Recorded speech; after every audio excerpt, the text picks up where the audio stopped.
आता पाहूया मुंबई आणि पुण्यातल्या टॉप 9 बातम्या। म्हाडाच्या मुंबई मंडळाला घरांच्या विक्रीतून, लॉटरी, घरांच्या सोडतीतून तब्बल 1391 कोटी रुपयांचा महसूल। मुंबईत वर्षभरात 50,000 टीबी रुग्ण, गेल्या वर्षीच्या तुलनेत यावर्षी रुग्णसंख्या कमी।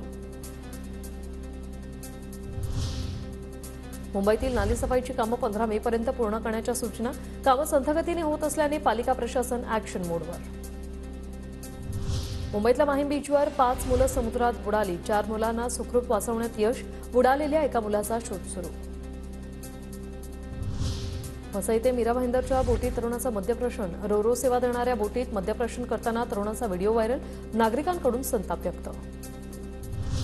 लोकसभा निवडणुकीच्या सभांसाठी पिंपरी चिंचवडमधील 66 ठिकाणं निश्चित, ठरलेल्या सभास्थळांव्यतिरिक्त इतर ठिकाणी राजकीय पक्षांना सभा घेता येणार नाही। भोसरीतील पीएमटी चौक, शाहू महाराज मैदानांचा समावेश। सावित्रीबाई फुले पुणे विद्यापीठाचा 99 कोटींचा तुटीचा अर्थसंकल्प, 2022 ते 23च्या तुलनेत जवळपास 30 कोटींनी तुटीत वाढ। पुणे रेल्वेकडून मेट्रो स्टेशन परिसरात तिकीट वेंडिंग मशीन, प्रवाशांच्या सुविधेसाठी पुणे रेल्वेचं पाऊल।